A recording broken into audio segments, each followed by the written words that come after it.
Hey everyone, welcome to this week's episode of Fanservice. We're starting a little earlier today because we have a shorter than normal show, and we're all just kind of tired. Like Harley is practically gonna fall asleep in the show already. We can tell.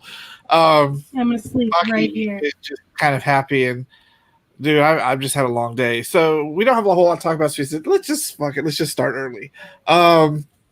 So yeah, hey everyone, welcome to Fanservice. We have lots of fun on this show. I'm just gonna start calling this a straight up comedy show because, good lord, you never know where we're gonna go. I love it. I freaking love how we handle this show. Seriously.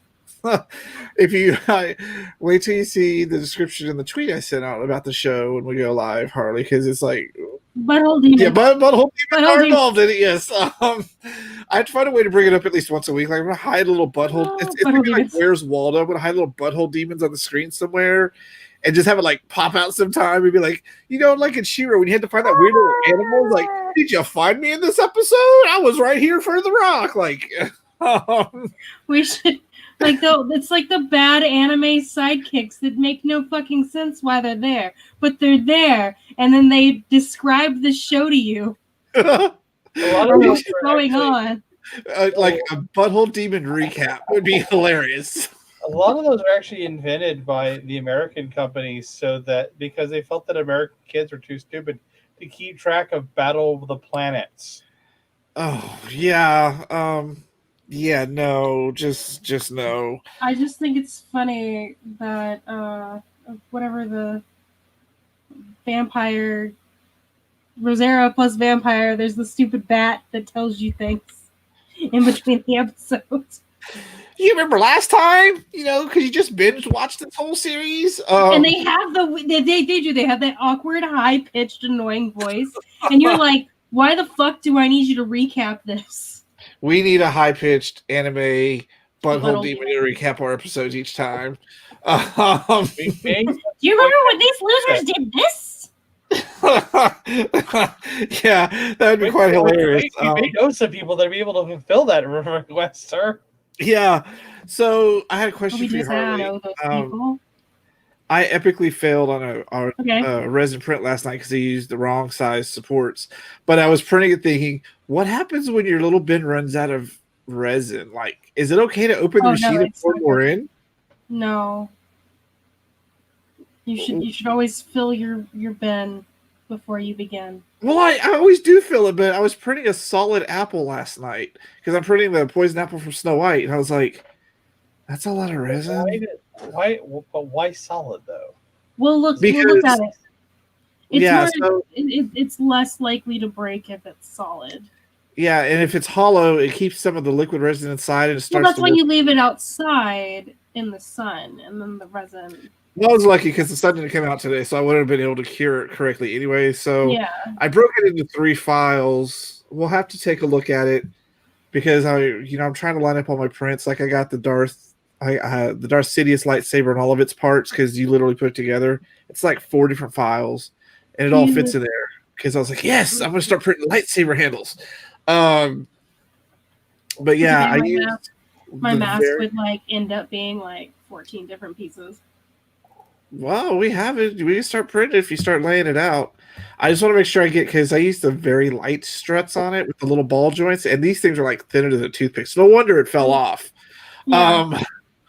But yeah, I'm still. I always use the thicker supports. Yeah, well, I made some new files today for that, so we're going to be experimenting with that kind of stuff coming forward because I'm all excited. So not a lot's happened this week, so we're going to go ahead and get started with our quick hits. These are just the things that we want to talk about that don't take a lot of time. I want to start with the first one with, I think Pocky shared the story, and I didn't even know this was happening because I love My Chemical Romance. I think someone else here does as well. I think we all do. You guys can back off. I'm the one with tickets. Good luck with the tickets now because those shows are canceled. Our show actually rolled over till next year. Oh, they actually did that? That's nice. Yep, they rolled all our tickets over for the next performance. So, boom, I still have tickets, and you don't. Well, they announced a sequel to one of my favorite albums of all time, which was Killjoys. Mm-hmm. Yep. I can listen to that. Which is based on their comic. nonstop. I love every song on it. I've listened to it since it came. Like I love that when I'm so really excited.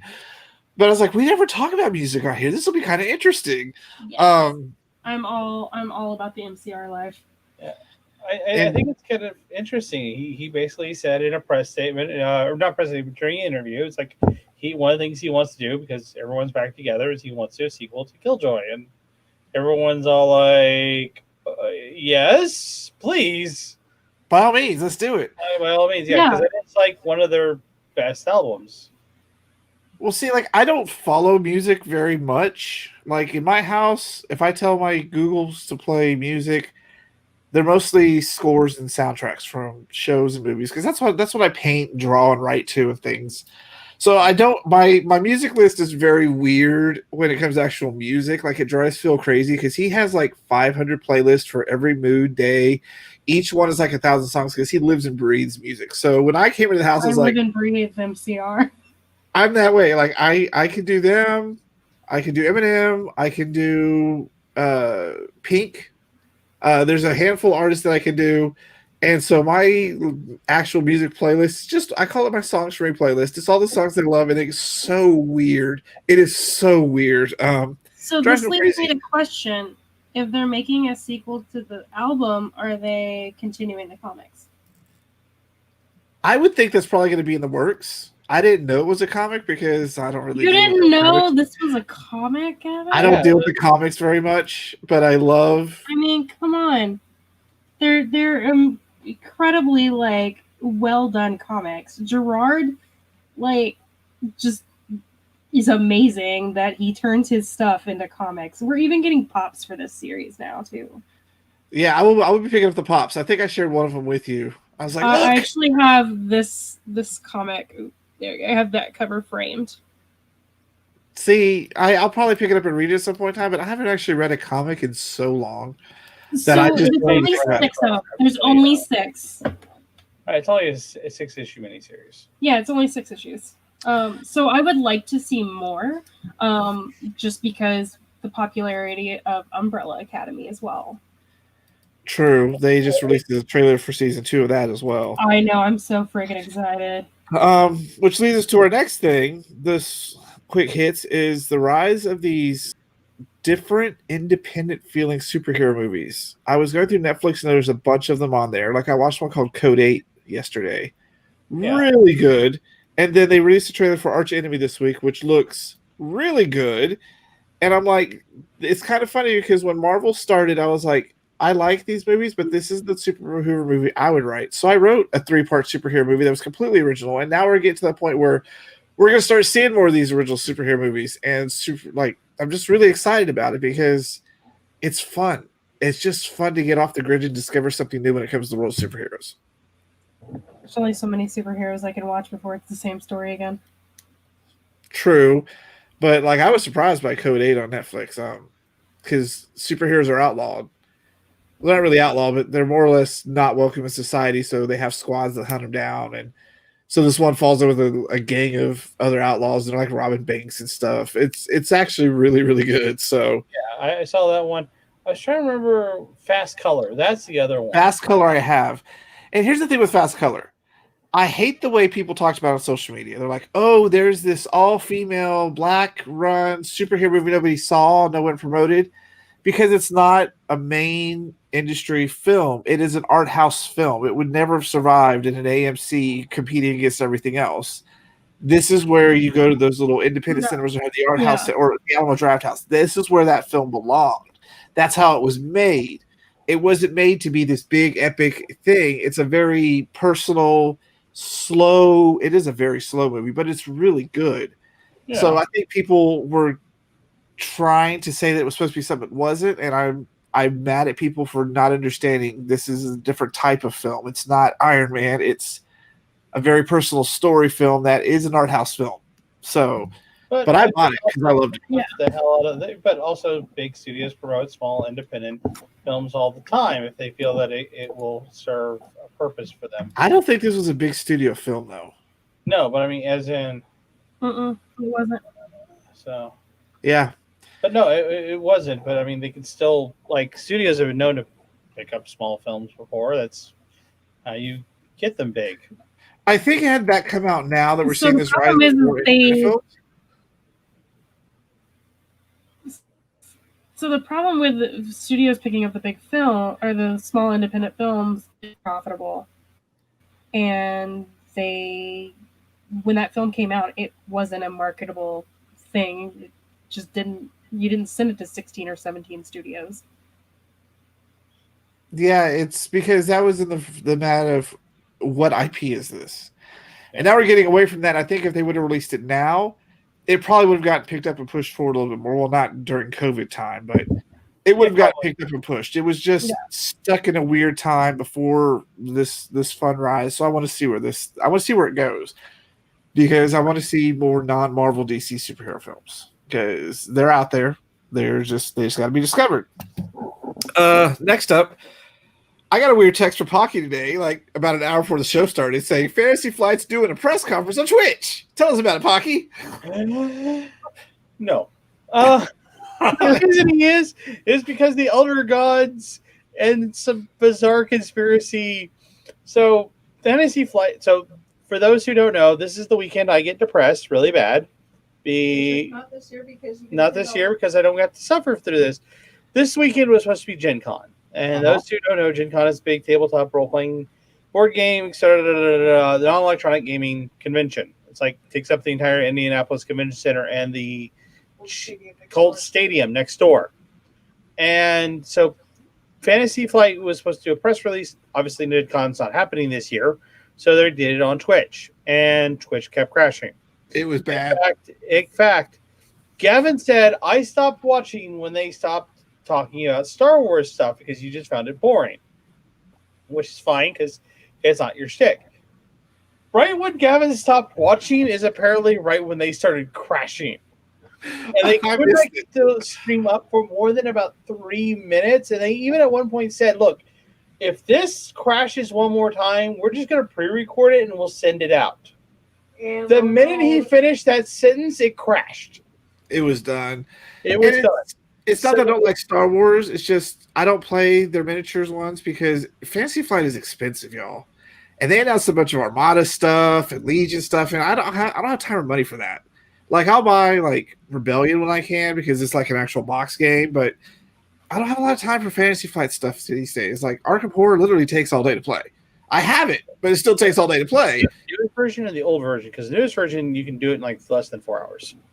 I think I have the one before that. Hours. Less than 4 hours. That's still too much damn time. Hey, no, don't get me wrong. They make really good games, but I find myself flocking towards other things. Like I just pre-ordered the new Aliens game from Gale Force, which comes out in October. So, like I want the games we can sit down and have fun with. So, I mean, I love Fantasy Flight. I wanted to know what their big announcement was. I was like, I'll just check it tomorrow because they were just talking about Star Wars. Like, I love it all. Yeah, Come on. Star Wars. So they're smart. They do one thing. And so like, okay, here's Star Wars. And now all the Star Wars fans can leave and everyone else can stay. Because, there are people who just want Star Wars because it's all they care about. So I was really looking forward to it because I know that there was supposed to be something really big announced because a couple of friends of mine have NDAs that they had to sign. They're like, I can talk to you about this after the press release is done. And I was expecting something big. NDA, but they technically never announced it. Yeah, I'm expecting it'll come out in the next few days, so we will talk about it probably next time by this evening because it's Fantasy Flight. Everyone's waiting to find out what they're doing next. So, I mean, Fantasy Flight is one of those companies like their board games are expensive. They're incredibly well detailed. They're incredibly well made, but they're also an investment. They are a thing that you buy because you really love that franchise. I own way too much Arkham Horror. I stopped the main one. I have Imperial Assault. I'm going to get some of the expansions I want for that because I love the Build and Go games. But I get some games have too many pieces. Like that's why I don't have Gloomhaven. Yeah, it's just like it's just how it is. But there are people who like this is you set a calendar like, hey guys, 3 weeks from now we're going to be doing this. Well, I can't wait to get back to that because I've got Nemesis, and that's a lot of pieces, but it's a lot of fun. I really want to play that. And, you know, we had fun when we did like Monster Slaughter and some of the other ones. So that's just there's because a nice it was the toilet demon. The bloody silver chamber pot. Yeah, of course. All right. And so our last quick hit is they've announced that they're going to release the Disney Broadway Aladdin on Disney Plus, which I'm excited for because we had tickets. And I'm so mad. And it didn't get rescheduled. Harley and I were going. We were supposed to go. They're like, oh, guess what? We're closed for COVID. Oh, screw you guys. So mad, just so mad because I got tickets for me and Phil. Jill and Harley got tickets. We were all going on the same night to have fun. We were all sitting like relatively close too. Yeah, because I have to sit on the edge for Phil because Phil's always be on the edge because he gets up and moves around a lot. Harley's like, no, I'm going to go sit like 3 rows in front of you. I'm like, okay, I'm in front of you so I can see the stage better. So I'm excited. I'm hoping that this will be a thing they continue doing because I love watching Broadway shows, and I get that you kind of need to be there to really get the whole experience, but they have so many canceled shows. Like, I'm dying to see the Little Mermaid Broadway show because apparently it was a train wreck. I want to see it. Musical. Beetlejuice musical. Like, there are people who can't get out that way, so like it's called Broadway HD. There's a streaming service you can subscribe to, but it's all like really old stuff. I think Hufflepuff's the most recent thing. And I did watch the Broadway one is not like when I told Courtney about that one because NPR was doing commercials for it, like on a couple of their shows. They're like, hey, you should check this out. And it's like, and like we went to it, we're like, yes, because at the time Matilda was out in Broadway and all these other ones, and it's like the newest one there was like 3 years old, and it's like there is nothing here unless you're a really diehard, and some of them were like already like on old like BBC productions. Yeah, and it was like horrible BBC productions.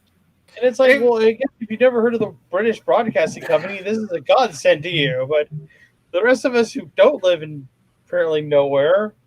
Well, I wish there was service for things like that because I would be watching a lot more of it. Oh, yeah. But I'm excited to just see the Disney. Because like Aladdin, I really wanted to see. I really want to see Little Mermaid. I will die if Frozen ever comes to town. Literally die. Beauty and the Beast. That's all I care about. And like Beauty and the Beast, I missed it every time it came to town. Every time. Just let me go see this thing already, y'all. Did you ever hear the story about the mom who got tickets to the wrong Beauty and the Beast? We're not going down this road. No, it wasn't an adult version, but it was the actual. It was the actual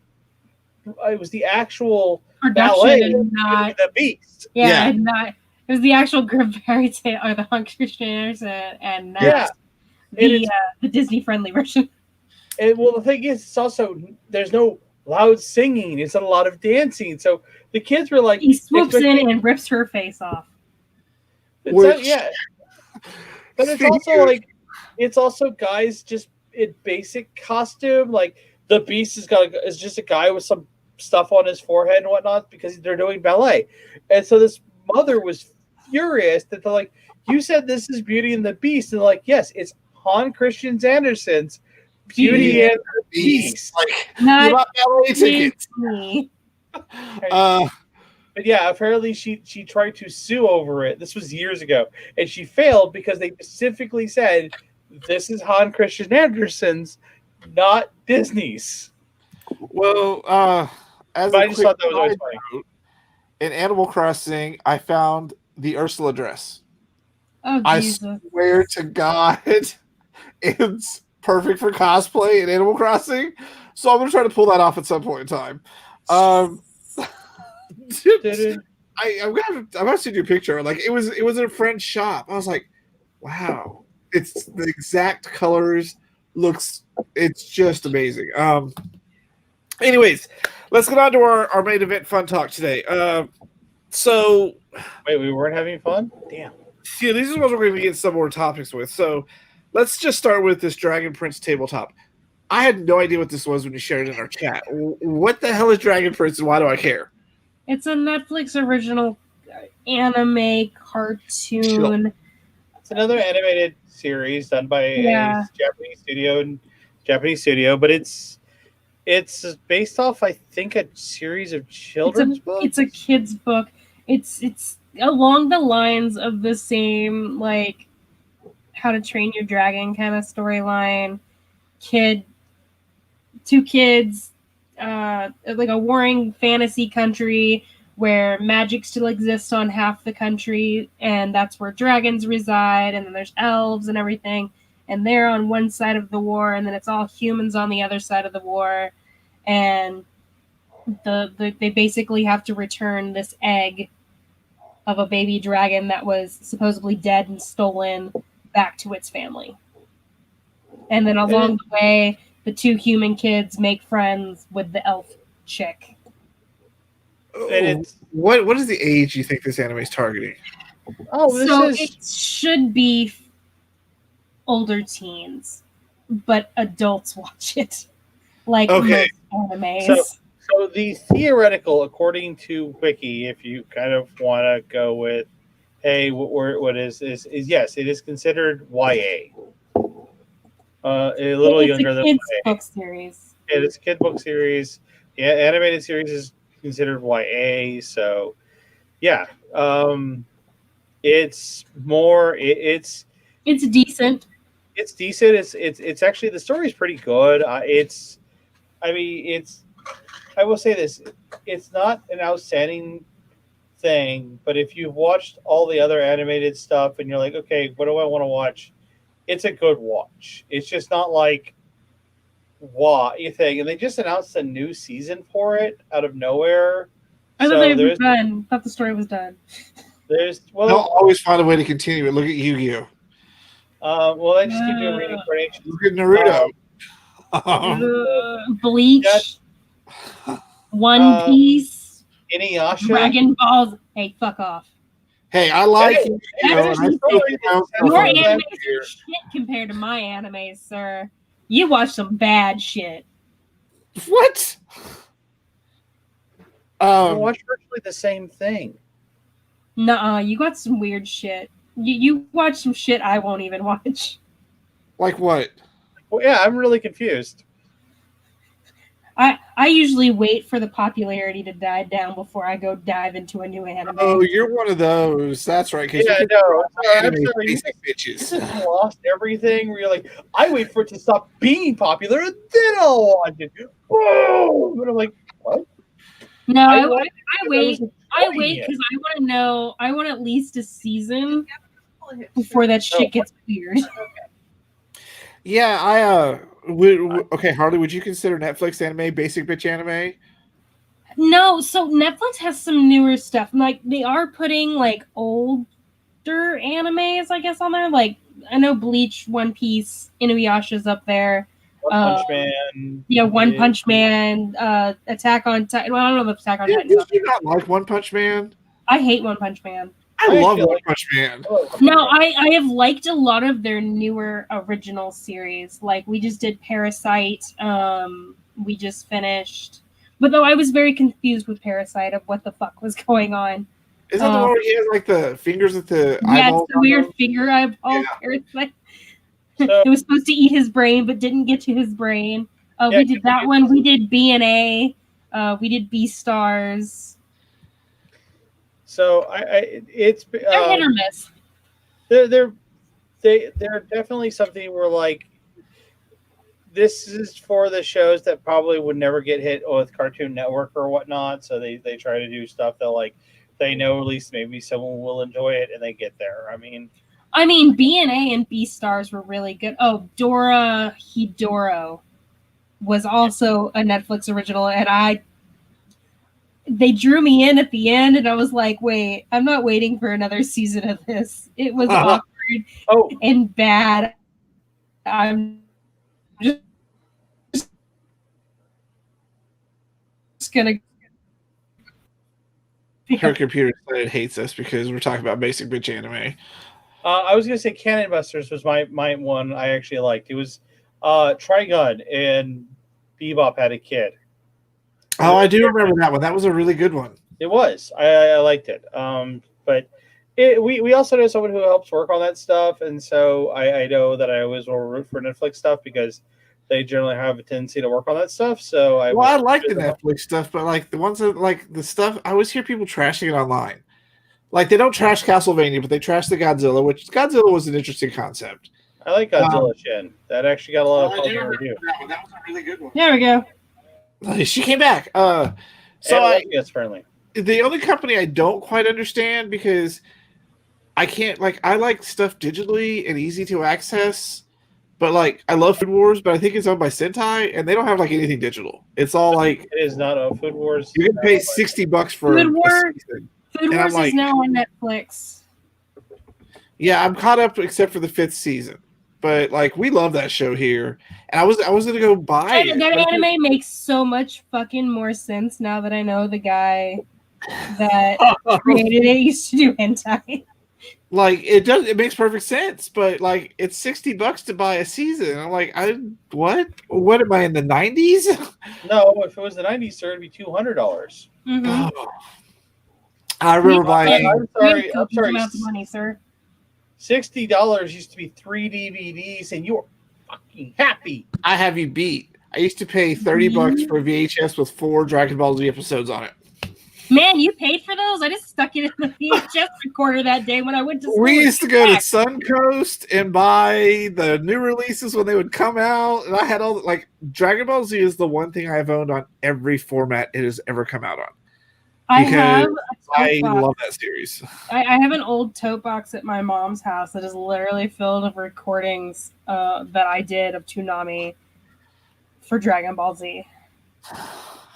I remember the anime club at the University of Texas had a giant 300-something VHS library of animes that were just fan subs. And it was just a weird, a huge collection of stuff. And some of it I've been still looking for to see if I can finally finish it. There was one. You guys know Magic Knight's Ray Earth? I have it in the living room. There's a male version of it. It basically was described as the male version of Magic Knight's Ray Earth. And the main character was piloting a mecha to find his master who turned evil. And that's I have a friend. My friends in San Antonio love anime. They literally got DVDs and box sets up and down all of their walls. I don't have space for that, so I like to buy. I buy the stuff that I really want. I got shit everywhere. I have the rebuild of Evangelion movies. I've got Death Note. I've got Dragon Ball Z on Blu-ray. Anime. What? Don't even start. Death Note. I love Death Note though, except when L died. Then I didn't like the Nier story arc, but I love Nier or what's Nier and the other one. That other weird one that I'm like, what the hell are you? Why? Mellow. That's what he is. Mellow. My thing is, I always tell people, if you love Death Note, the minute a very particular scene happens, just give it up. You'll know what it is. I never tell people what it is, but I said there's a scene. And you'll get there, and you're like, I said, at that point, there are no more episodes. I don't care what Funimation or Crunchyroll or Hulu or whoever tells you there's more episodes. They're lying to you because it's another series, and they just called it that. Yeah, that's the only that's why I like the Japanese movies because they fixed it.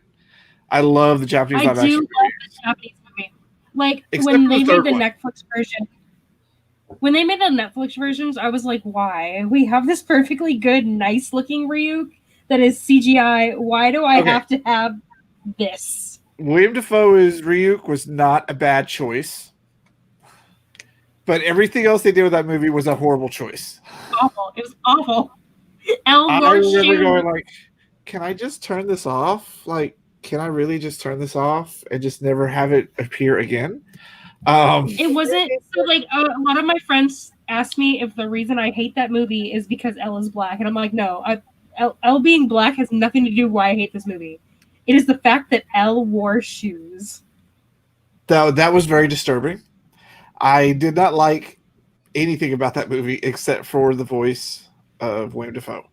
That was it. William Dafoe could have voiced the English version, but I wanted the CGI Ryuk that we had in the Japanese version.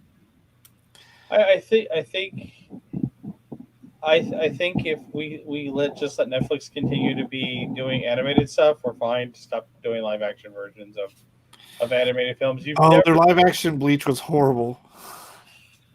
The problem was it wasn't them that did it. Yeah, it was a Japanese studio. Well, it's kind of also like the live action Full Metal Alchemist. It's awful. Yeah, no, I have the live action Gintama. I haven't watched it yet, but like I watched half of the live action Attack on Titan. I was like, this isn't anything, and I stopped watching. It's the big. It was so close to being porn that the porn parody of Attack on Titan is a better quality movie. I can't, I just can't. It's true. When you look at the Attack on Titan porn parody Titans, they look better. How do you make them look better? They don't have genitals. They do in the porn parody version. Are they swinging around like as they run? Like,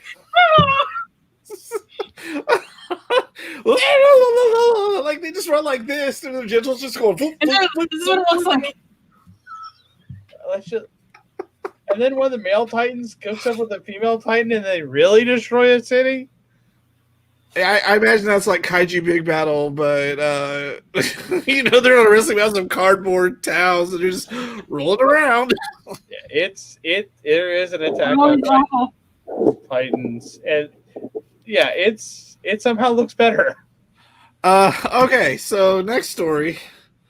I dropped everything and had to go research and see if this was true, because Restoration Games apparently trademarked Hero Quest Legacies, and Hero Quest was my gateway board game into the world of gaming as a kid, and that game sells for $500 on eBay, and it is insane, and there have been so many copycats, but nothing's ever quite come close. And the first thing in his text Phil said, I'm going to be broke when this comes out, just so you know, because I won't have everything. You thought it was crazy as Fireball Island? Nothing compared to Hero Quest. Do you guys remember this game? You have to. I worked at Toys R Us, and yeah, I remember this being fairly big. Wait. Aren't you as old as I am? Yes.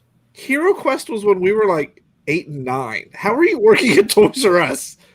Because it was still going it wasn't. It did not last long, because it was a collaboration between I think Milton Bradley and Games Workshop. This was their precursor to Warhammer. Because then they did Space Hulk, which was the precursor to 40K. I'm thinking You're thinking Heroescape. Yeah, I'm thinking Heroescape. Yes. Which I have all the Heroescape stuff. That's one of the greatest games ever made. Well, most of it. I'm missing a couple waves. Quest, yes, this also gave birth to a lot of copycats, like a lot. This also gave birth to some really weird horror movies. And it makes me laugh because, I did the Fireball Island, and I know Restoration Games. I like what they do.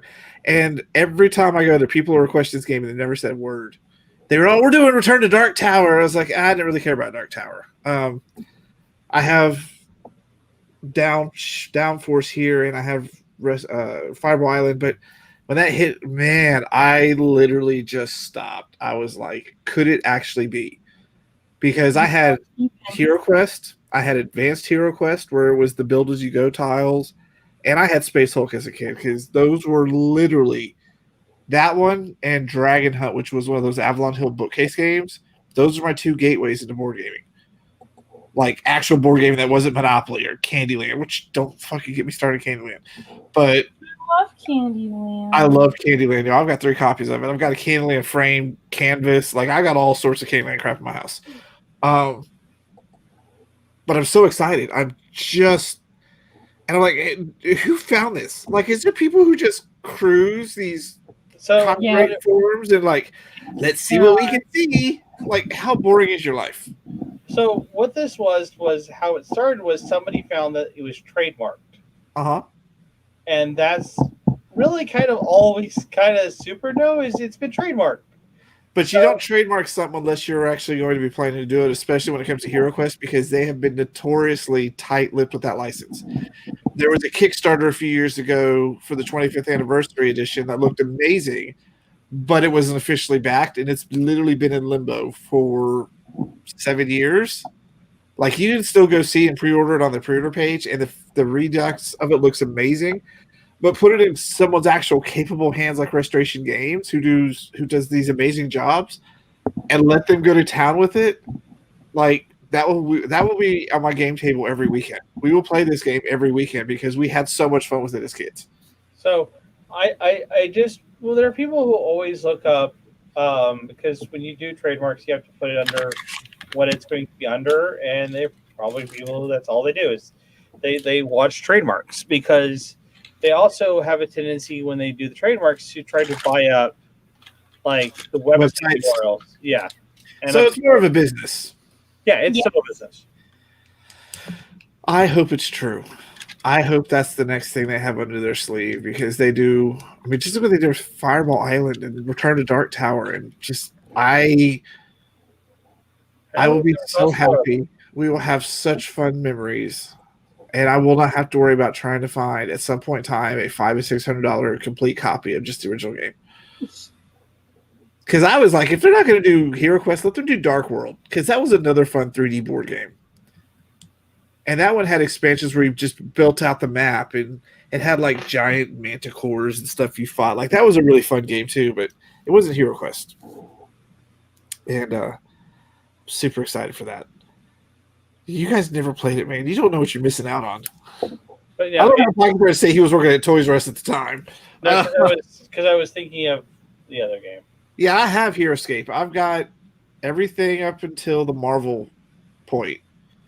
And I have some of the Marvel figures, just to miss some of the terrain. I got to get the things before they sold it to Dungeons & Dragons, which is when they killed that game. I've got both starter sets. I've got an extra starter set. I took a whole starter set to Caleb at the Toy Museum so they could have it up there.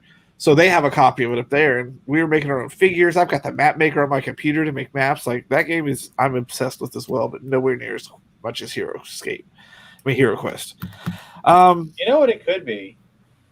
It could also be that they did the trademark because if it is owned by Mattel, which also owns Wizards of the Coast, you could be doing it because they need to make a Wizards of the Coast adventure. We'll see. They were probably trying to keep this under the radar, and they didn't expect someone to find it. I bet you that was the case. No, they know that people will find trademarks. That's what. And if you don't think someone's going to find trademarks, then you're about as daft as apparently Taylor Swift, who did not think that people would find the trademarks that which she copied under. I like people who try to trademark a phrase. Like you can't trademark a word or a phrase. That doesn't make any sense. Like Kim Kardashian trying to trademark the word kimono. Yeah, like you can't do that. Like you just if it's in the dictionary, you really can't trademark that phrase. If it's a social media thing, you can't really trademark that phrase. Like you mean like copyright the phrase Space Marine? No, and I like how Netflix beat Space Force trademark too from the government. Like that was funny. I know that apparently TV series is garbage. I am personally convinced that Stephen Carell did that series just so he could have the copyright. I have no doubt. Like I laughed at that. And I can just imagine him going, I don't care if this is bad. We have to own the copyright to it. Yeah, I couldn't get past 2 episodes. I was done with that show. It just was just bad. Okay. Our last story of the night. And this one, I didn't see coming. I don't think you guys saw coming. But apparently G4 is coming back. Mm-mm. I definitely didn't see that coming. No, is it going to be a network? How long it's been off the air? But how is it going to come back? It's going to have to come back as like a streaming service or a YouTube channel or something. Like I modeled a lot of the things that I do on my shows after things like Attack of the Show and the things that were on the original G4 because I loved it. I loved original G4. I was wanting to create programming for that station, and then it went off the air. And I was like, well, I'm just gonna keep making it. I find it very odd because it's a very different time in cable and streaming industry. There's all these other like Geek and Sundry and all these other places that do this kind of stuff. Is it just going to kind of be like a VRV and collaborate everything together into one? Because that'd be kind of cool, but probably.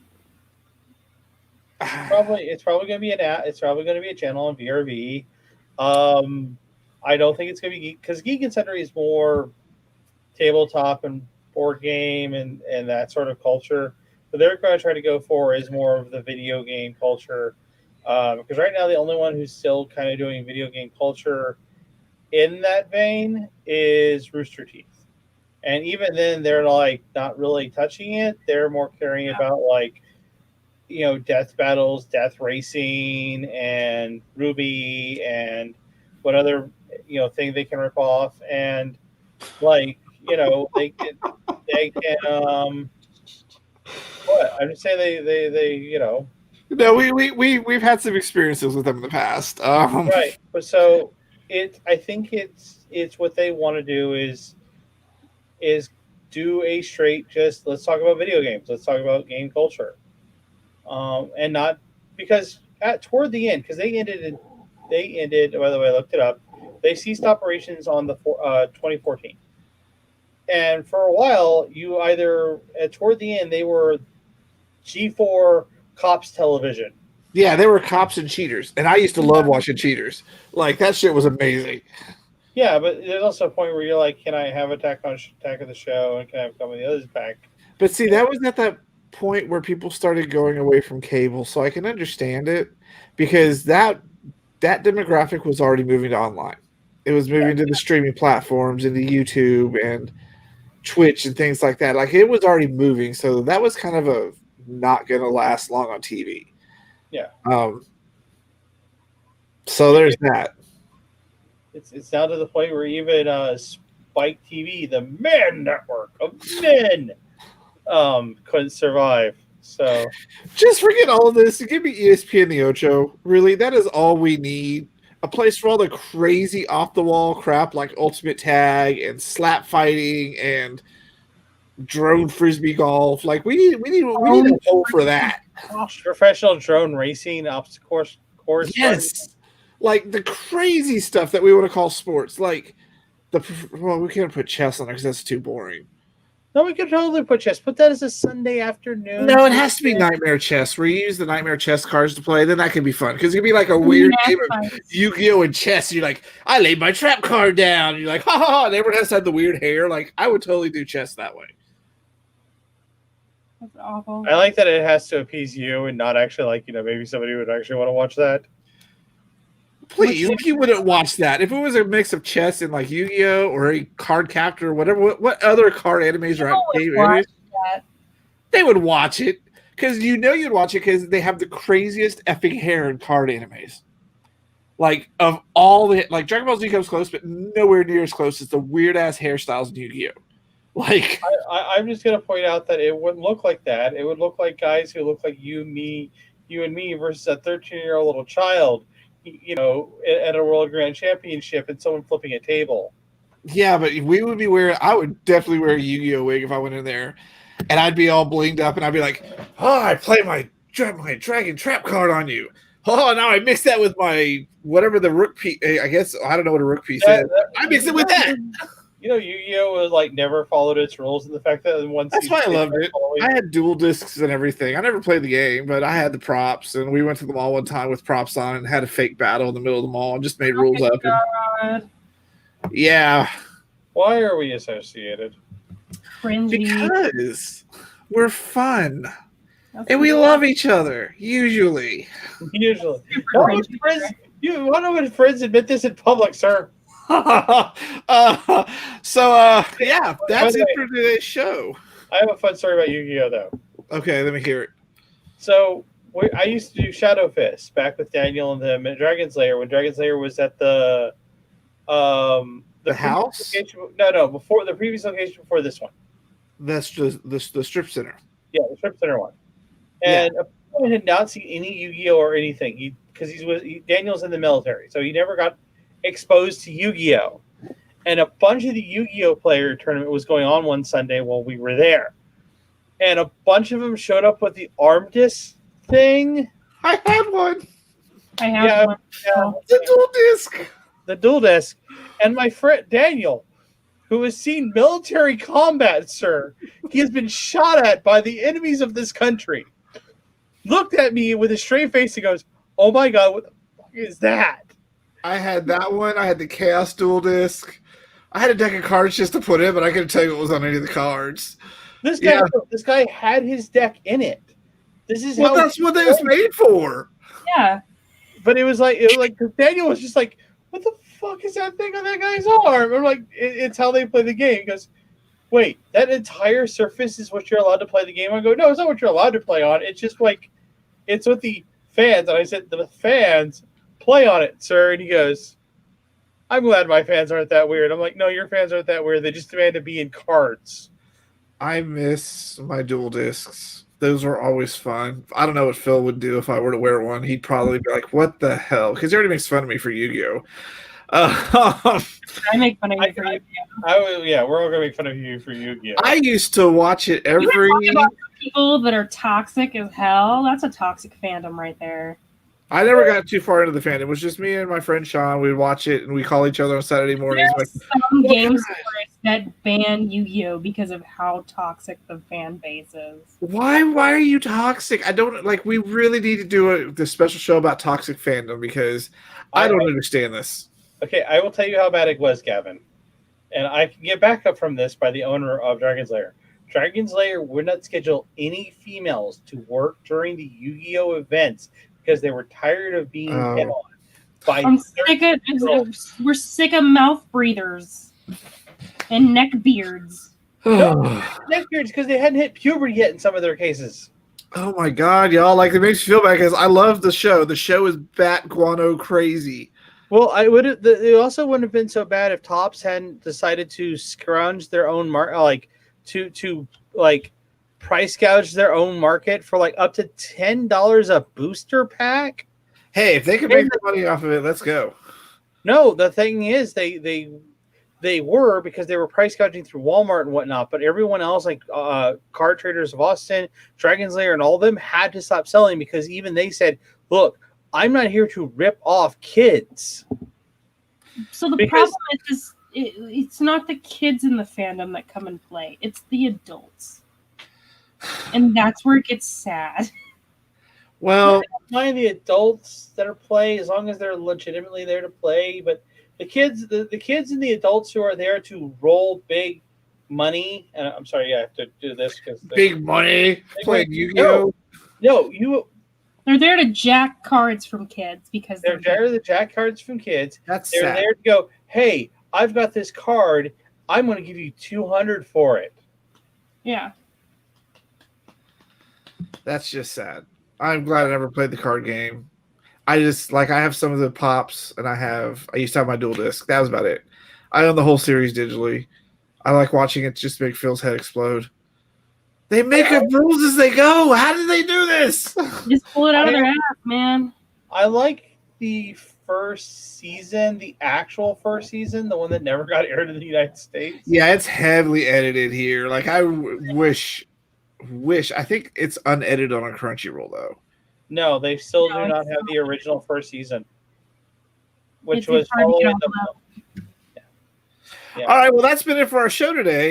We hope you guys have enjoyed having fun with us. If you're watching this online, you can go to any of our conversation points with the bookmarks below.